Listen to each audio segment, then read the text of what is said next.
And back again. This will be our final video on the series. Efficient learning, learning how to learn, good learning, what have you. Um, we're using the software tool MindNode. We talked about focusing intently, chunking problems, practicing, taking breaks, doing the hardest thing in the morning first, and figuring out the why behind why we learn and study, making a mental contrast of where we are now and where we want to be. Okay.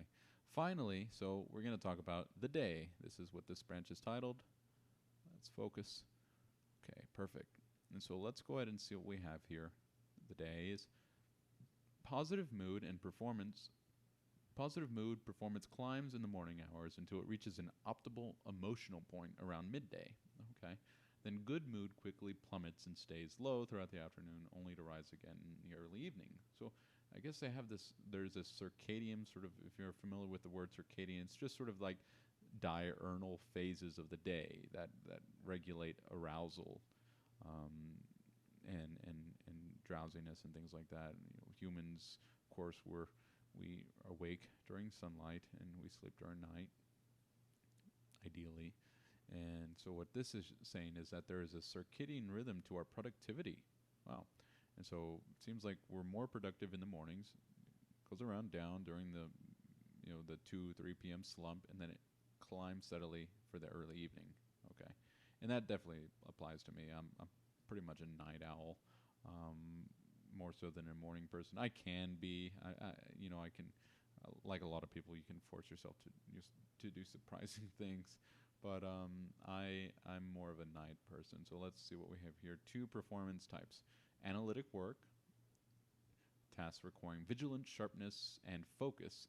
That is best done in the morning. Insight work, tasks requiring less inhibition and less vigilance, are best done later in the day. So analytic work, deep work, math problems, science problems, learning something hard, coding, best done in the morning. Insight work, things that are more creative, artsy stuff, even creative things such as finding insights, the shower thoughts, those aha moments, best done in the evening. Okay, so let's see what we have here. Morning routine. It breaks down into, okay, drink a glass of water when you wake up. Oh, let's see what that says. Water reestablishes hydration and abates morning hunger pangs as well as wake you up. So okay, so yeah, water, that makes sense. Drinking a glass of water. I like to drink a glass of cold water when I wake up, followed by some coffee.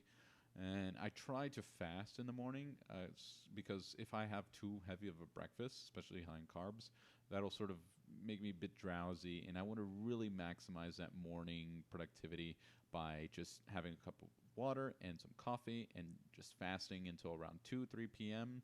and having, again, trying to avoid heavy carbohydrates that really sort of dysregulate your blood sugar and you start to crash and things like that. So I like this tip here. Don't drink coffee immediately after you wake up. No. Drink coffee an hour after waking so that the morning bolus of our cortisol has time to release. Cortisol being the stress hormone that promotes alertness.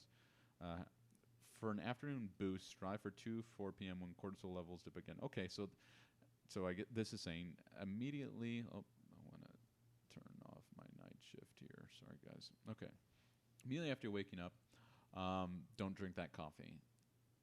Okay, so don't drink coffee immediately after you wake up. Oh, okay. Wait an hour. That makes sense. And if you want to drink coffee again, strive for 2 to 4 p.m. Although I don't recommend drinking after 3 p.m. because coffee has a half-life of roughly 6 hours, and so it won't be completely eliminated from your body and like around sleep time, and then you'll be awake, insomnia, all of that stuff. You'll wake up late the next day, and then you'll miss out on that productivity gains in the morning or the next day. So careful when you drink coffee, but if you really have to, you can go ahead and shoot for that midday, 2 p.m., 4 p.m. afternoon coffee hit again. Okay, so that's a pretty useful tip. Soak up the morning sun. Alertness hormones are released when you are exposed to sunlight, telling your bodies to stop releasing sleep hormones. I don't do this enough, but taking advantage of the morning sun, go for a run, go for a walk when you wake up. Have that cup of water, go for that walk. Plan your day, say, okay, what am I going to accomplish for the day? And then come back home, your apartment, and then have that cup of coffee after an hour's passed, and then get right to work. think that's an awesome tip right there. Soaking up the morning sun. Do your hardest work in the morning. So we talked in a previous video about eating your toad first in the morning, which means do the hardest thing, do the most undesirable thing in the morning. Cortisol enhances learning, so morning session are most beneficial when cortisol levels are peaked, right? People shown to be most alert and receptive to learning in the morning hours. So again, this seems like an important point here is just in the morning, guys, that's when you should be doing your analytical work. That's when you should be hitting those books, doing the hard stuff, hard studying is in the morning, okay? And in the later evenings, we'll save the insight thinking for more creative avenues.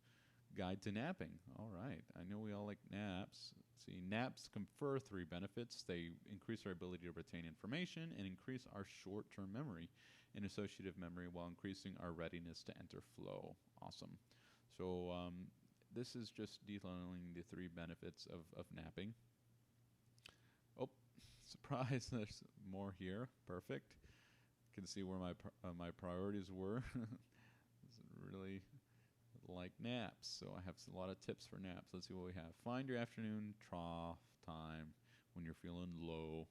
The best time for a nap is 2 to 3 p.m. However, it varies. Find your afternoon dip. It's usually roughly 7 hours after you're awake, and take that time to nap. Create a peaceful environment. Turn off phone notifications, earplugs, headphones, an eye mask. Those things can be helpful. Okay, so this I've done once. I guess they call it the, what do they call it? The Nappuccino. Yeah, there it is, Nappuccino. It's a coffee nap, which there's, I guess, ingesting 200 milligrams of caffeine prior to sleeping for 20 minutes is the best at staving off sleepiness and increasing performance, aka the Nappuccino. Do this or try 200 milligram caffeine pill. This seems counterintuitive, but it takes about 20 minutes for caffeine to actually start taking effect. So if you can time this, you down an espresso shot right before your nap, and then you take your nap, and then boom, it takes effect after the 20 minutes hit in, and then as soon as you wake, not only do you have the benefits of the nap, but you have those creeping in benefits of the caffeine starting to take effect after your nap. So I've done this like once or twice, and man, the amount of work I got done after that was astounding. So good tip there. Set a timer on your phone for 25 minutes for the nap. Strive for 10 to 20 minutes. Okay. Repeat consistently. Habitual nappers get more benefits than those infrequent nappers. Okay, so consistency is key when you are napping. And then finally, we have strive for synchrony effect. Okay, so I talked a bit about the chronotype. A chronotype is basically it's, are you a night owl? Are you a morning lark person? Chronotype is a personal pattern of circadian rhythms that influences our physiology and psychology. Synchrony effect is achieved when your type, the task, analytical or insight, and the ideal time for that task all align. So your type, whether you're a night person or a morning person, the type of task you're doing, whether you're doing analytical work or insight work, and the time of the day, so whether it's morning, afternoon, evening. Consider that the late chronotypes do analytical work best in the evening. I'm guilty for that. While doing insight work best in the mornings. Okay, so it's the inverse, right? So these guys, the night owls, I love to do their coding, their studying in the evening, and then the morning, the next morning, if they do wake up for the morning, they'll do their more creative work where they're still a bit of in a haze. Okay, so that's sort of a brief productivity hack to how to approach your day. Morning routine is really key. The start of your day is great. Glass of water in the morning, being exposed to sunlight, careful with the coffee, not too early when you don't drink your coffee too early upon waking. Doing your hard work in the morning, depending on your chronotype, of course, which we learned. Other case, you do it at night if you're a night owl. Knowing your type is pretty important, I think, for really maximizing productivity. You probably can tell by now if you're a night owl or a day person. So understanding that chronotypes exist and that the best times to do analytical work vary depending on your chronotype. Okay. And I think I'm going to end the video there. That concludes this series on how I learned best. Just briefly, what we all learned here is focusing intently involves the Pomodoro technique, also flow state, Pomodoro technique is focusing for 25 minutes. Of course, that ranges, having a reward at the end of that. We talked about chunking, what a chunk is, the formation of a chunk, and how to build a powerful chunk, noting that sleep is very important to learning and building those strong chunks, okay? Practicing thinking outside the box, thinking creatively, really immersing yourself into what you're learning. I mean, really immersing yourself, closing your eyes and imagining and anthropomorphizing, body parts. Maybe you're learning about anatomy, physiology, or anthropomorphizing even math, physics, things like that. And thinking sensory, multisensory is important. Spacing your repetition, interleaving, which is cross-training for the brain, going out into different disciplines and learning things and finding key connections between how things are done in one domain and how they're done in your domain. That's really important. Taking breaks, doing the hardest thing in the morning, making a mental contrast, tying together why you're doing it, what you hope to achieve at the end of this is really important for finding the meaning and the purpose as to why you're studying and going through all this. Okay. And we talked about in this video the day. So that concludes this series on how to learn best. Again, this is based, I got a lot of this from A Mind for Numbers. She has a course, Barbara Oakley has a really helpful course based on this book on Coursera. It's free, and I've actually taken it about twice already. It's really helpful, and it's divided into 4 weeks, and you can do each week, and each one has videos and a quiz you can take. And I found it extremely helpful. But if you haven't got the book, you haven't had a chance to read it, go ahead and try to go ahead and just order it and read it. I really suggest it. Okay. Thanks again, guys. This concludes the series on how to learn best.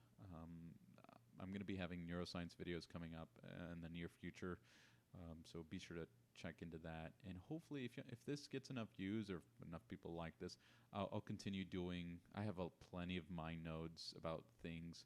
I'll continue doing videos on MindNodes, and maybe I'll do a separate video if it's requested on how to actually do a mind map on MindNode and how I go about it in the process. So thanks again. Have a good day and happy studying, folks.